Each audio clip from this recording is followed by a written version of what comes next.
Ayurvedic Medical College, Kriya Sai Vivag Biochemical Lab, and today date is the 22 January, and today we will do the practical PCV and ESR. तो ESR जैसा कि मैंने अभी last class में बताया था, erythrocyte sedimentation rate, उसकी करने के दो तरीके हैं, एक विंट्रोप मेथड के द्वारा और एक वेस्टरगार्ड मेथड के द्वारा, जो कि मैं ऑलरेडी पिछली क्लास में बता चुका हूँ.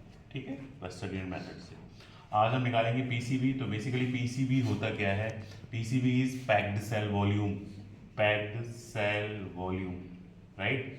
तो बेसिकली इसमें क्या है कि जैसे हमने ब्लड निकाला था ईएसआर के लिए, वैसे ही इसमें ब्लड ड्रेन करेंगे, ब्लड निकालेंगे, और ब्लड निकालने के बाद जो है जो विंट्रो ईएसआर का स्टैंड है, इसकी जो ट्यूब है, इसमें डाल के हमें सेंट्रीफ्यूग करना है. सेंट्रीफ्यूग मतलब ये मशीन है, जैसे सेंट्रीफ्यूगल मशीन. तो इस मशीन में सेंट्रीफ्यूग करना होगा आधे घंटे के लिए 3000 रोटेशन पर मिनट पे. ठीक है. तो इसमें अलग अलग तरीके की आती है, डिजिटल वाली भी आती है, उसमें टाइम सेट कर दो, रोटेशन सेट कर दो और आधे घंटे के लिए आते हैं. तो प्रिक करने से ज़्यादा इम्पोर्टेंस हमको वेन बनाने पे देनी है. तो क्योंकि ये हेल्दी इंडिविजुअल है, तो हेल्दी इंडिविजुअल में तो आराम से वेन मिल जाएगी, कोई दिक्कत नहीं है. जो पतले दुबले लोग होते हैं उनमें वेन ढूंढने में, जो मोटे लोग होंगे उनमें वेन ढूंढने में दिक्कत होगी. कोई बीमार है, डिहाइड्रेशन का केसेस है, तब उसके केस में उसकी वेन ऑलरेडी डिप्रेस होगी, दिखेगी नहीं, है ना. हेल्दी लोगों में तो आसानी से मिल जाती है. तो प्रिक करना इंपॉर्टेंट नहीं है, उससे ज़्यादा इंपॉर्टेंट है वेन बनाना. तो वेन बनाने के लिए सबसे पहले क्या करना है कि जो ये एरिया है इसको 2-4 बार टैप कर लेना है. यहाँ पे टॉर्निक्यू बांधा जाएगा. अभी मेरे पास टॉर्निक्यू नहीं है, तो मैं किसी स्टूडेंट को बोल दूंगा वो इसको कस के पकड़ ले. उसके बाद 2-3 बार हाथ ऐसे चलाना है. तो इसकी वजह से क्या होगा, वेन उभर के आएगी. ठीक है, आपको उसी वेन पे फोकस करना है. ठीक है, तुम पकड़ोगे.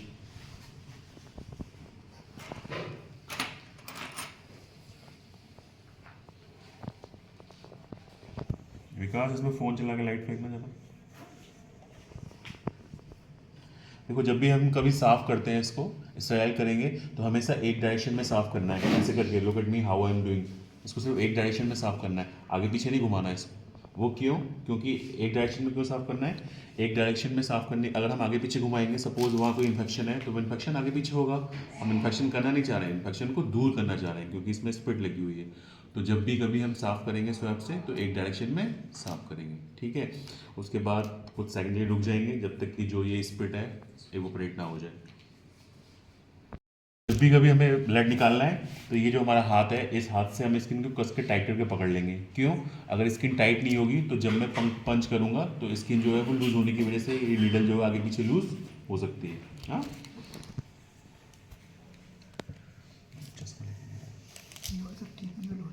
नहीं ये भी ठीक है.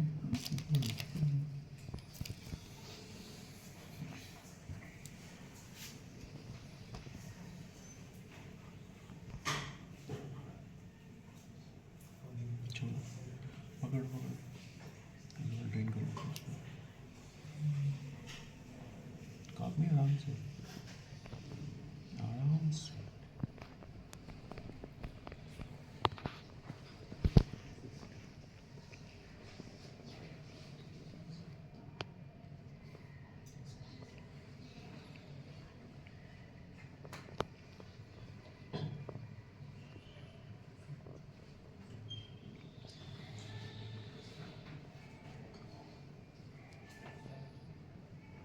छोड़ दो.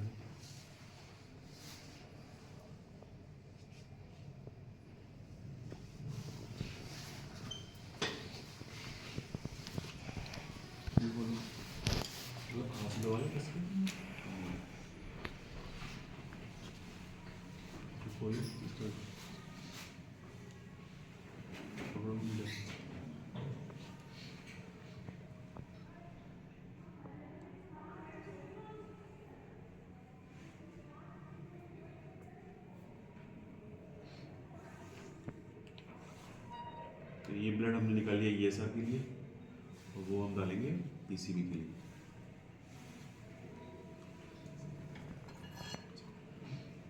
तो ये हमारी विंट्रोप मेथड वाली ट्यूब है.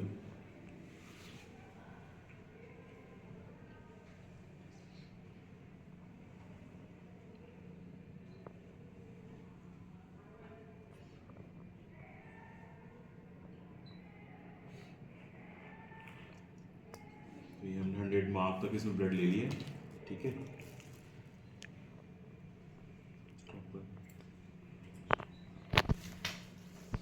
Taken the blood up to the mark 100। ठीक है, अभी हम क्या करने वाले हैं, अभी हम इसको सेंट्रीफ्यूगल मशीन में रखने वाले हैं। इसमें मेरा पानी करके लाओ। तो हम 2 ट्यूब रखेंगे, एक सिंगल ट्यूब नहीं रखेंगे। क्यों? क्योंकि अगर हम एक सिंगल ट्यूब रखेंगे तो बैलेंस बिगड़ सकता है, एक इस साइड पे और एक इस साइड।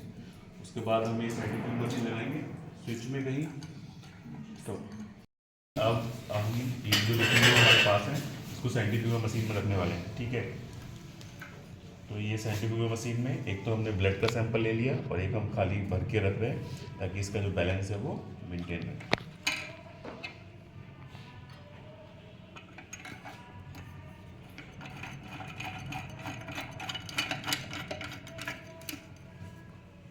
तो इसका जो राउंड होता है वो 3000 रोटेशंस पर मिनट के हिसाब से ऑलरेडी मशीन घूमती है।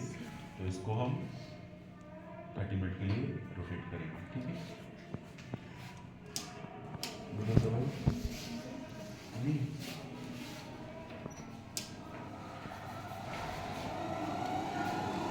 तो after 30 minute we will see what will be the result.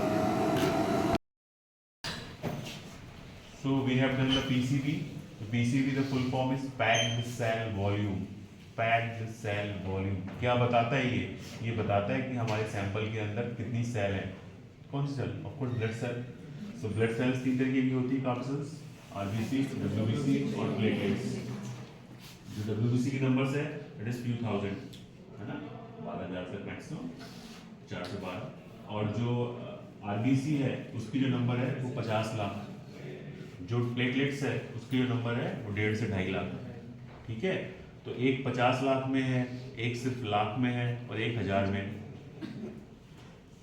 तो अगर हम बोले सेल, नॉर्मल अगर हम टर्म यूज करें सेल, तो किसके लिए यूज होगा? आरबीसी के लिए, क्योंकि जो आरबीसी की नंबर है वो 50 लाख में है। राइट और नॉट? उसकी प्रेडोमिनेंस सबसे ज्यादा है ना। तो हम बात कर रहे हैं पैक्ड सेल वॉल्यूम। तो पैक्ड सेल वॉल्यूम मतलब कि जो सैंपल हमने लिया उस सैंपल के अंदर सेल कितनी थी। तो कहने को तो वो तीनों सेल है, डब्ल्यूबीसी भी, प्लेटलेट्स भी और आरबीसी भी, लेकिन जनरली वो टर्म किसके लिए यूज होगा? आरबीसी के लिए। Fraction of the cells in the given sample of blood is PCV. तो पीसीबी का मतलब fraction of the cell in given sample of blood. आपका जो सैंपल ऑफ ब्लड दिया गया था उसमें कितना सेल का फ्रैक्शन था। तो 2 तरीके से लिख सकते हैं, परसेंटेज में भी लिख सकते हैं और ग्राम्स में भी लिख सकते हैं। तो परसेंटेज में जैसे हम बोलेंगे जनरली कितना होगा, जो आरबीसी की नंबर है वो कितनी होती है? 5.5 लाख तक होती है ना, 50, 45 से 55। फीमेल्स में कम और मेल्स में ज़्यादा। तो इसकी जो वैल्यू है वो 55% भी हो जाएगी। अगर हम बोलेंगे 55% पीसीबी है, इसका मतलब जो उसके अंदर आरबीसी है वो 55 लाख है। अंडरस्टूड है? अगर हम बोलेंगे 45% है, तो इसका मतलब जो आरबीसी है 45 लाख है। हाँ, तो फीमेल्स में इसकी वैल्यू, नॉर्मल वैल्यू मतलब 38 से 42, 43, 44, 45 तक होगी। और मेल्स में इसकी वैल्यू जो है वो 50 से 55 के बीच में वेरीज करेगी। हाँ, अगर कोई कंडीशंस है जिसमें सपोज आरबीसी उसकी बॉडी के अंदर कम हो गई है ना, एनीमिया बहुत तरीके की हो सकती है। तो अगर कोई कंडीशन है जिसमें बॉडी के अंदर आरबीसी कम हो गई है तो उन कंडीशंस में पीसीबी भी कम हो जाएगी। इट और नॉट? एनीमिया कोई सी भी हो, किसी का खून निकल गया उसकी वजह से एक्यूट एनीमिया, क्रॉनिक है, किसी को स्कर्वी है, किसी को हेमोराइड्स है, पेट में अल्सर है, या कोई अंदर डिसीज है, पर्नीशियस एनीमिया है, तो उन सब केसेस में क्या है, क्योंकि आरबीसी की नंबर कम है तो पीसीबी की जो वैल्यू है वो कम हो जाएगी। ठीक है, ऐसे ही कोई कंडीशन है सपोज जिसमें आरबीसी की नंबर ज्यादा है तो पीसीबी की वैल्यू बढ़ जाएगी। करेक्ट? समझे? तो पीसीबी की वैल्यू, एक कॉमन ब्लड एग्जामिनेशंस है, डॉक्टर लिखते हैं सीबीसी, उसमें कॉमन में हीमोग्लोबिन सबको पता होना चाहिए, टीएलसी, डीएलसी, ईएसआर, पीसीबी, ये बेसिक ब्लड की जांच है जो सबको पता होना चाहिए। This is PCV. तो हमने बेसिकली क्या किया, हमने ब्लड का सैंपल ड्रॉन किया। ब्लड का सैंपल ड्रॉन करने के बाद हमने उसको वाइल में डाला, और वाइल में डाल के हमने उसको विंड्रोप ट्यूब में डाला, और विंड्रोप ट्यूब में डालने के बाद हमने सेंट्रीफ्यूगल मशीन में लगा दिया था आधा घंटा पहले। Now we will see what will happen. तो क्या हुआ कि